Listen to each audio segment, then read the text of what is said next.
नमस्कार।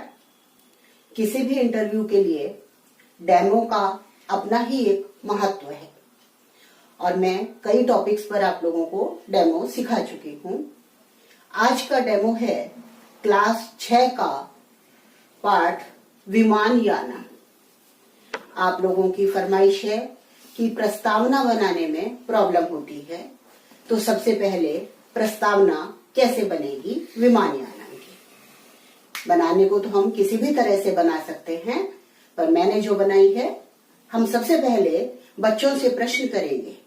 बच्चों, कागज की नाव किस किस को बनानी आती है? कागज से हम कुछ कुछ खिलौने बनाते रहते हैं। नाव बनानी आती है आप लोगों को? कोई कहेगा हाँ, नहीं आती, आती है। कागज से और क्या क्या बनाते हैं? तो इसी तरह से बताते बताते बच्चे विमानयान तक, हवाई जहाज तक आएंगे। बच्चे कहेंगे कि हम एरोप्लेन भी बनाते हैं कागज से। तीसरा प्रश्न होगा हमारा कि हवाई जहाज को संस्कृत में क्या कहते हैं? विमानयान, विमानयानम। तो हवाई जहाज बनाते समय बच्चों के मन में क्या क्या कल्पनाएं होती हैं, क्या सोचते हैं वो हवाई जहाज बनाते समय? तो आइए पढ़ते हैं आज का पाठ विमानयानम। इस तरह से हम हिंदी में प्रस्तावना कर सकते हैं, उनको टॉपिक पर ला सकते हैं। और यही बात यदि संस्कृत में पूछनी हो तो हम कैसे पूछेंगे? कर्गद नौका निर्माणम कर्तुम के शक्नुवन्ति। कौन कौन कर सकते हैं? के समर्थाः सन्ति। फिर से पूछती हूँ, कर्गद नौका निर्माणम कर्तुम के समर्थाः सन्ति। हाथ उठेंगे, वयम समर्थाः स्मः, हम समर्थ हैं, अहम समर्थः अस्मि। कोई कुछ भी, जैसा भी स्कूल का क्लास का माहौल होगा वैसा उत्तर आपको मिलेगा। फिर दूसरा प्रश्न हम पूछ सकते हैं, कर्गदस्य प्रयोगेन अन्येषां केषां निर्माणं भवति। कर्गदस्य प्रयोगेन, कागज के प्रयोग से, अन्येषां केषां निर्माणं भवति, और किन किन वस्तुओं का निर्माण होता है? विमानयानस्य, आम विमानयानस्य अपि। फिर बताएंगे हम कि विमानयानम रचयन्तः बालकः किम प्रकल्पयन्ति। क्या सोचते हैं वो, क्या परिकल्पना करते हैं, सोचते क्या क्या है? तो इस तरह से हम उनको टॉपिक पर ला करके अद्य वयम विमानयानम इति पाठम पठिष्यामः। पाठस्य उपविषयः अस्ति विमानयानम।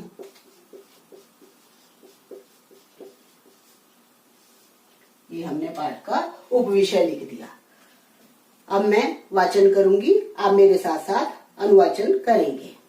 राघव माधव सीते ललिते, राघव माधव सीते ललिते, विमानयानम रचयाम, विमानयानम रचयामः, नीले गगने विपुले विमले, नीले गगने विपुले विमले विमले, वायु विहारम करवाम। वायु विहारम करवामः, उन मह नहीं, विसर्ग नहीं है, करवाम। करवाम। उन्नत वृक्षम तुंगम भवनम, उन्नत वृक्षम तुंगम भवनम, क्रांत्वाकाशम खलुयाम, क्रांत्वाकाशम खलुयाम, कृत्वा हिमवंतम सोपानम, कृत्वा हिमवन्तं सोपानम, चंद्रलोकम प्रविशाम, चंद्रलोकम प्रविशाम, चंद्रलोकम प्रविशाम। चंद्रलोकम प्रविशाम। तो क्या मतलब है इसका? कि विमानयानम रचयाम। पाठ का शीर्षक है विमानयानम रचयाम। विमानयान यानी हवाई जहाज, रचयाम बनाए।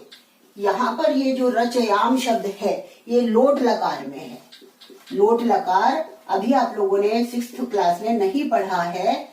आज्ञा अर्थक होता है, ये आज्ञा देना या लेना अर्थ में। उत्तम पुरुष बहुवचन की एक क्रिया है, यानी हम बनाएं। कौन कौन बच्चे, बच्चों के नाम क्या क्या आए हैं? राघव, माधव, सीते। हे सीते, यहाँ नाम है बच्ची का सीता। ऐसे ही ललिते ललिता, तो ये चारों शब्द संबोधन में हैं। हे राघव, हे माधव, हे सीता, हे ललिता। विमानयानम रचयाम, हवाई जहाज बनाए। नीले गगने विपुले विमले, गगने यहाँ विशेष शब्द है गगन में, बाकी 3 शब्द उस गगन के विशेषण हैं। कौन कौन से? नीले, विपुले, विमले। गगन कैसा है? नीला है। विपुल यानी बहुत बड़ा है, और विमल यानी निर्मल है, स्वच्छ है, साफ है। और सब में सप्तमी विभक्ति एक वचन है। तो क्या अर्थ होगा कि नीले, विपुल और निर्मल गगन में वायु विहारम करवाम, वायु विहार करें, वायु यात्रा करें, कि जहाज बनाकर हम नीले आकाश में उड़े। चलो चलते हैं। आकाश कैसा है? नीला है, विशाल है और निर्मल है, स्वच्छ है। तो यहाँ से हम प्रश्न बनाएंगे, वायुयानम के रचयन्ति? छात्रा रचयन्ति। कोई और उत्तर? बालकाः रचयन्ति। बालकानां नामानि के सन्ति?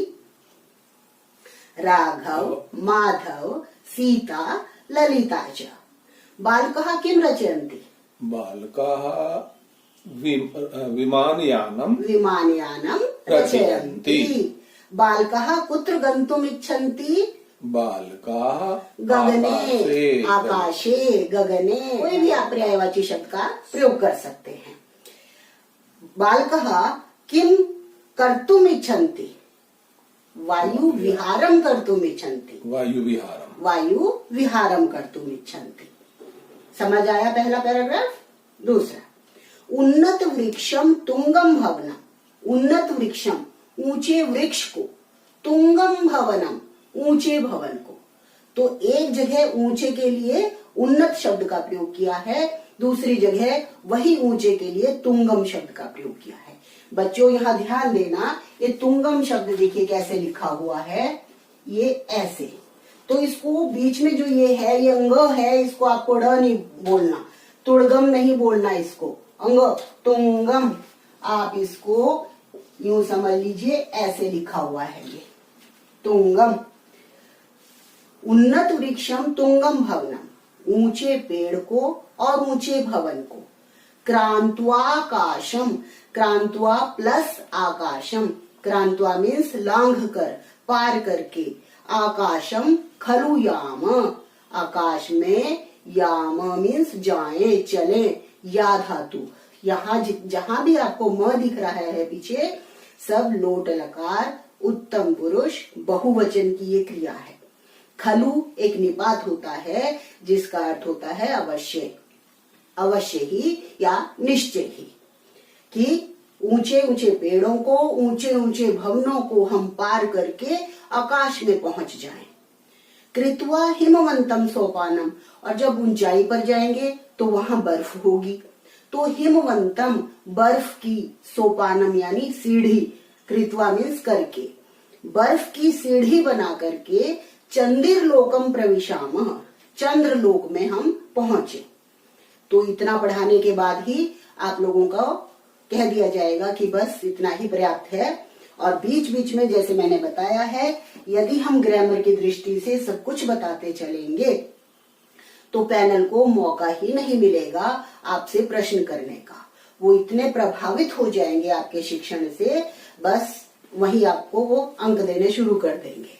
और यदि आप प्लेन बताएंगे, बस सिंपल ही, कि हे राघव, हे माधव, हे सीता, आओ वायुयान बनाएं, नीले विपुल गगन में वायु विहार करें, ऊंचे वृक्ष को और ऊंचे पेड़ों को पार करके इसमें पहुंचे, आकाश में पहुंचे, और बर्फ की सीढ़ी बनाकर हम चंद्रलोक में पहुंचे।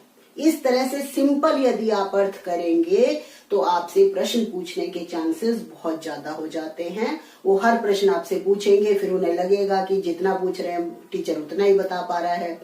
तो आप अपनी तरफ से ये करना है कि हमें बच्चों को एक एक शब्द सिखाना है, ये सोच करके हमको वास्तव में क्लास में भी हमें ऐसे ही पढ़ाना चाहिए, और वही अच्छा शिक्षण माना जाता है। ठीक है, इस तरह से आप इस पाठ का डेमो दे सकते हैं। धन्यवाद।